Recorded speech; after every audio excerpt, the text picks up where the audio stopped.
여러분, 오늘은 좀 특별한 이야기를 해볼까 합니다. 농구 좋아하시는 분들이라면 이 이름만 들어도 가슴이 웅장해지실 겁니다. 바로 킹 르브론 제임스예요.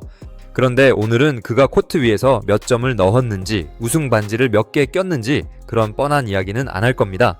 대신 우리가 진짜 궁금해하는 거 바로 돈 이야기를 해볼게요. 본격적인 시작에 앞서 구독과 좋아요 한 번씩 부탁드립니다. 그럼 누르셨다고 믿고 바로 본론으로 들어가 보겠습니다. 이 사람이 현역 운동선수 최초로 자산 10억 달러, 그러니까 우리 돈으로 1조 원이 넘는 빌리어네어 반열에 올랐거든요. 이게 얼마나 대단한 거냐면 그 위대하다는 마이클 조던도 은퇴하고 나서 한참 뒤에야 달성한 기록입니다. 그런데 르브론은 지금도 코트를 누비면서 매년 통장에 수천억 원씩 꽂히고 있어요. 도대체 이 남자는 어떻게 돈을 벌었길래 농구선수 그 이상의 자본가가 된 걸까요? 사실 르브론의 시작은 우리가 상상하는 것보다 훨씬 더 밑바닥이었습니다. 1984년 오하이오주 에크런의 한 가난한 동네에서 태어났는데 아버지가 누군지도 모르는 상태에서 16살이었던 미혼모 어머니 글로리아 제임스 밑에서 자랐거든요. 그 시절 르브론의 일과가 뭐였는지 아세요? 오늘은 어느 집에서 잠을 잘 수 있을까 걱정하는 거였습니다. 초등학교 4학년 때는 집이 너무 자주 이사를 다녀서 학교를 무려 82일이나 빠졌대요. 거의 반 학기를 그냥 날린 거죠. 그때 르브론이 살던 동네는 범죄와 마약이 판치는 곳이었고 까딱하면 인생 나락가기 딱 좋은 환경이었습니다. 그런데 여기서 첫 번째 운명의 전환점이 찾아옵니다. 르브론의 재능을 알아본 풋볼 코치 워커가 르브론을 자기 집으로 데려가서 살게 해준 거예요. 거기서 르브론은 인생 처음으로 안정이라는 걸 느낍니다. 매일 아침 밥이 나오고 잠잘 곳이 정해져 있다는 그 당연한 사실이 소년 르브론에게는 엄청난 충격이었던 거죠. 이때부터 르브론은 결심합니다. 다시는 가난으로 돌아가지 않겠다. 내가 번 돈은 절대 허투루 쓰지 않겠다. 라고요. 자, 여기서 퀴즈 하나 내볼까요? 르브론이 고등학교를 졸업하자마자 신발 브랜드들로부터 제안받은 돈이 얼마였을까요? 이게 진짜 미친 금액입니다. 리복이 무려 1000만 달러, 지금 환율로 140억 원이 넘는 돈을 현장에서 수표로 끊어주겠다고 했어요. 조건은 딱 하나, 지금 이 자리에서 바로 사인해. 그럼 이 돈 다 내 거야. 였죠? 여러분 상상해보세요. 18살 소년입니다. 집도 없고 차도 없고 엄마랑 월세 살던 애예요. 눈앞에 130억 원짜리 수표가 놓여 있습니다. 이거 사인 안 할 사람 있습니까? 그런데 르브론은 거기서 펜을 내려놓습니다.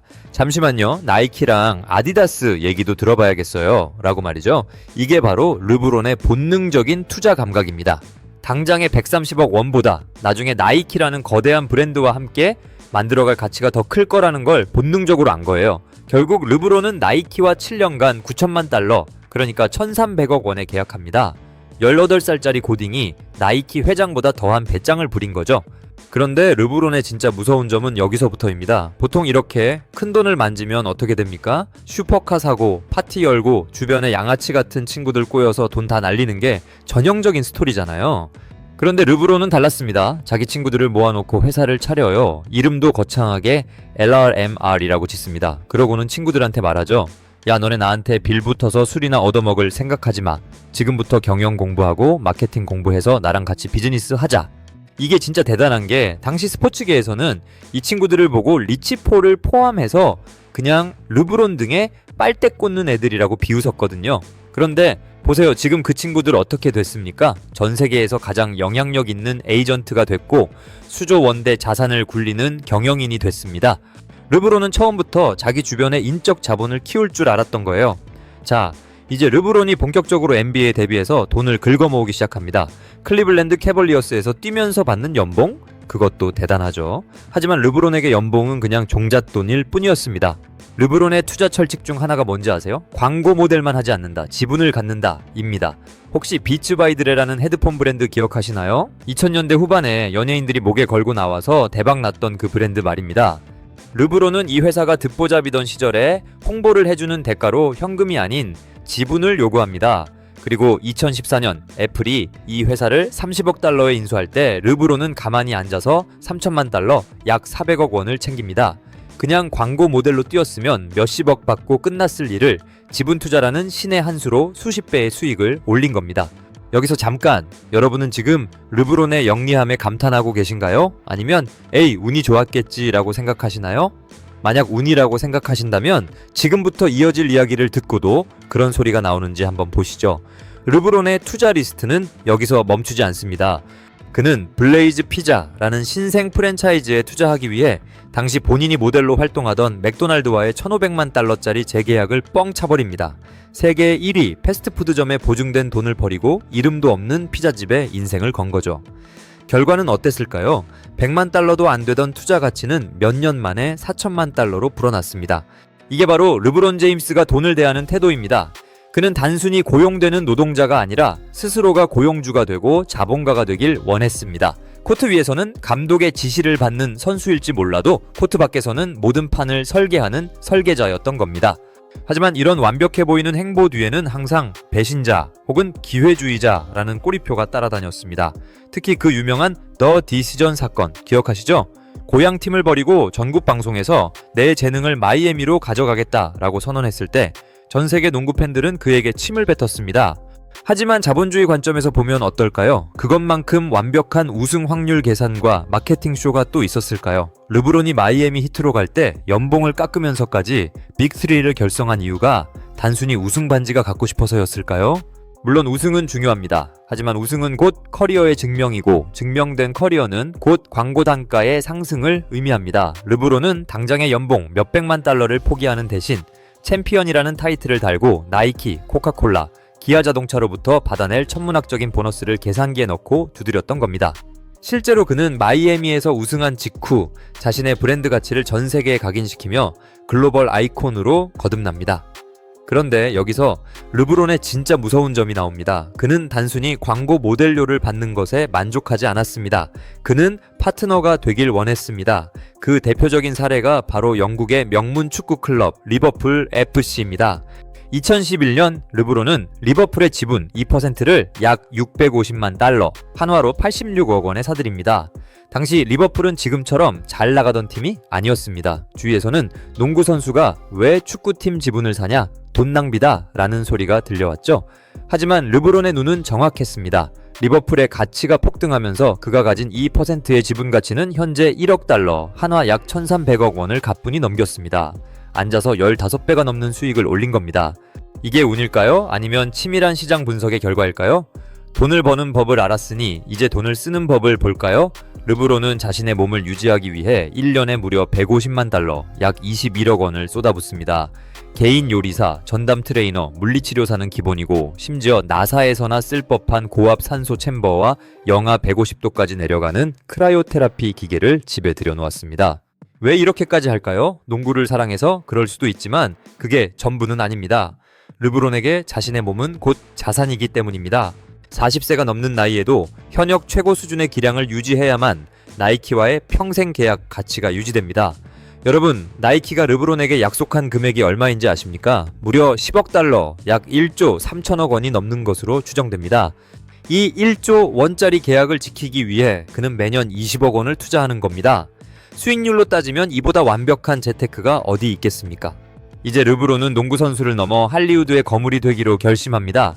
그는 친구 매버릭 카터와 함께 스프링힐 컴퍼니라는 제작사를 차립니다. 그리고는 영화 스페이스 잼 2를 직접 제작하고 주연까지 맡죠. 결과는요, 영화의 흥행 여부와 상관없이 이 회사의 가치는 순식간에 7억 2,500만 달러, 약 9,600억 원으로 치솟았습니다.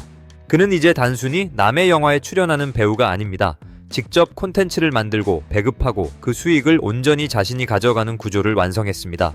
르브론은 알고 있었던 겁니다. 운동선수의 생명은 유한하지만 콘텐츠의 생명은 무한하다는 것을요. 그는 은퇴 후의 삶을 준비하는 수준이 아니라 은퇴 후에 더 큰 돈을 벌 수 있는 시스템을 현역 시절에 미리 구축해버린 겁니다. 최근 가장 뜨거운 감자였죠. 바로 아들 브로니 제임스와 함께 NBA 코트를 누비는 모습입니다. 많은 이들은 아버지의 눈물겨운 부성애라며 박수를 칩니다. 하지만 우리는 스포츠 자본주의 채널답게 냉정하게 봐야 합니다. 브로니 제임스가 실력으로 NBA에 올 만한 재능이었나요? 냉정하게 말하면 의문부호가 붙습니다. 하지만 르브론이라는 거대 권력은 아들을 NBA 드래프트장에 세웠고 결국 자신의 팀 레이커스로 불러들였습니다. NBA 역사상 최초의 부자 동반 출전이라는 타이틀, 이 타이틀이 만들어낼 마케팅 가치, 티켓 판매량, 굿즈 수익, 이 모든 것을 설계한 사람은 누구일까요? 르브론은 아들의 커리어를 돕는 동시에 자신의 마지막 남은 마케팅 소스까지 탈탈 털어 현금화하고 있는 겁니다. 여러분, 르브론이 왜 은퇴를 미루고 있는지 아십니까? 단순히 몸 상태가 좋아서 아들과 뛰고 싶어서? 물론 그것도 이유가 되겠지만 가장 결정적인 이유는 돈과 상징성입니다. NBA 사무국은 현재 라스베이거스와 시애틀에 새로운 팀을 창단하려 하고 있습니다. 그리고 그 창단 비용은 팀당 최소 40억 달러에서 50억 달러, 약 5조 3천억 원에서 6조 6천억 원으로 예상되죠. 르브론은 공공연하게 말합니다. 나는 라스베이거스 팀의 주인이 되고 싶다 라고요. 하지만 르브론의 자산이 1조 원인데 어떻게 6조 원짜리 팀을 살까요?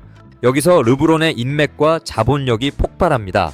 그는 이미 세계 최대 스포츠 투자 그룹 중 하나인 펜웨이 스포츠 그룹의 파트너입니다. 보스턴 레드삭스와 리버풀 FC를 소유한 그 거대 자본이 르브론의 등 뒤에 서 있다는 말입니다.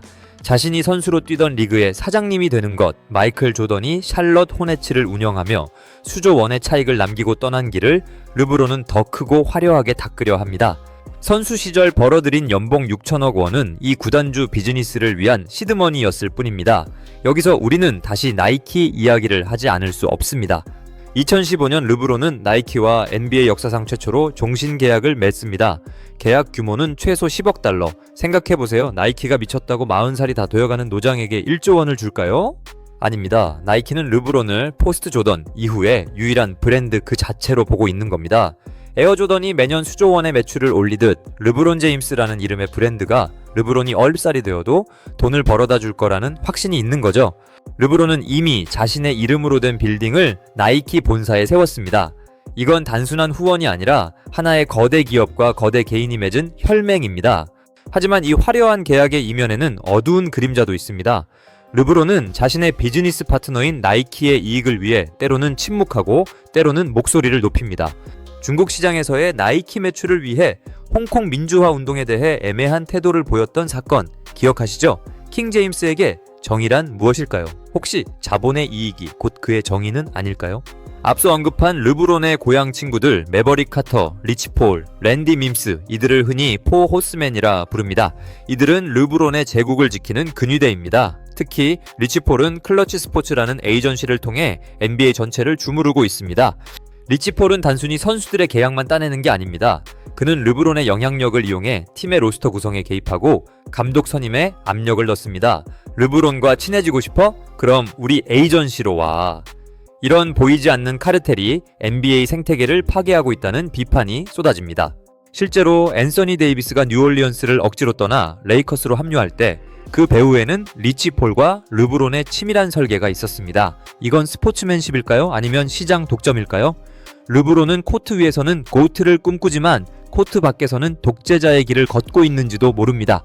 물론 르브론을 비판만 할 수는 없습니다. 그는 고향 에크런에 아이 프라미스 스쿨을 세워 수천 명의 소외계층 아이들에게 교육의 기회를 주고 있습니다.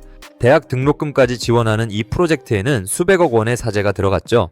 하지만 냉소적인 시각을 가진 이들은 묻습니다. 이것 또한 그의 브랜드 가치를 높이기 위한 거대한 PR 전략이 아닌가? 라고요. 빌 게이츠나 워런 버핏 같은 자본가들이 그러하듯 르브론 역시 자신의 부를 정당화하고 대중의 사랑을 유지하기 위해 자선이라는 카드를 영리하게 활용하고 있다는 겁니다. 진실은 본인만이 알겠죠. 하지만 확실한 건 그가 내놓은 기부금보다 그로 인해 얻은 성인 르브론이라는 이미지가 가져다준 무형의 자산 가치가 훨씬 크다는 사실입니다. 최근 르브론이 레이커스와 맺은 계약서를 본 적이 있으신가요? 2년 1억 400만 달러, 우리 돈으로 약 1380억 원입니다. 40살 노장에게 이런 금액을 안겨주는 팀은 전 세계 어디에도 없습니다. 하지만 레이커스는 알고 있습니다. 르브론이 코트에 서 있는 것만으로도 구단의 가치가 매년 수천억 원씩 상승한다는 것을요. 그런데 여기서 르브론의 영악함이 다시 한번 빛을 발합니다. 그는 이 계약에 트레이드 거부권을 넣었습니다. NBA 역사상 단 몇 명만이 가졌던 이 권리는 구단이 자신을 마음대로 팔아치우지 못하게 만드는 강력한 방패입니다. 그는 레이커스라는 거대 시장의 안방마님 자리를 꿰차고 앉아 자신이 원하는 시점에 자신이 원하는 방식으로 은퇴를 설계할 수 있는 완벽한 주도권을 쥐고 있는 겁니다. 이제 르브론의 시선은 로스앤젤레스를 넘어 사막 위의 도시 라스베이거스로 향합니다. 여러분은 NBA가 왜 라스베이거스에 팀을 만들려 한다고 생각하시나요? 돈입니다.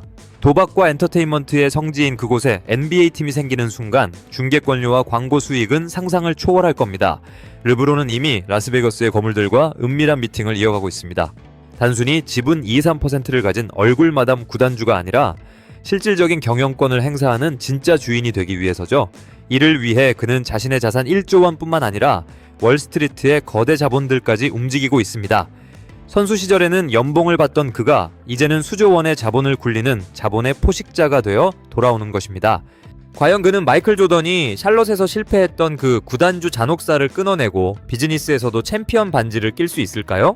르브론은 이제 농구 선수가 아니라 하나의 상장 기업처럼 움직입니다.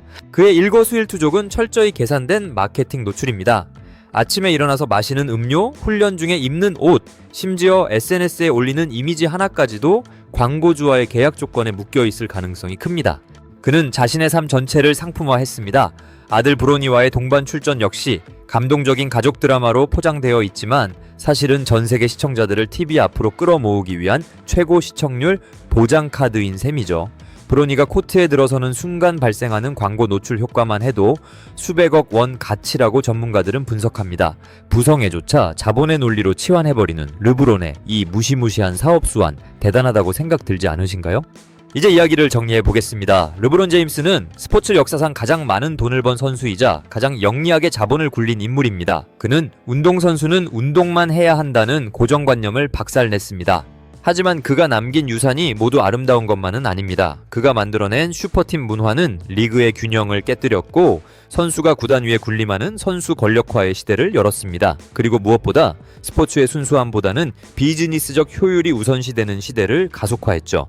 여러분은 어떻게 생각하시나요? 르브론 제임스는 가난한 흑인 소년의 성공 신화를 쓴 시대의 영웅인가요? 아니면 스포츠를 철저히 돈벌이 수단으로 전락시킨 냉혈한 자본가인가요? 자, 오늘 준비한 르브론 제임스 이야기는 여기까지입니다. 여러분은 이 남자의 행보에서 어떤 기회를 보셨나요? 오늘 영상이 마음에 드셨다면 구독과 좋아요 부탁드리겠습니다. 스포츠는 끝나도 자본주의는 영원합니다. 지금까지 스포츠 자본주의였습니다. 시청해주셔서 감사합니다.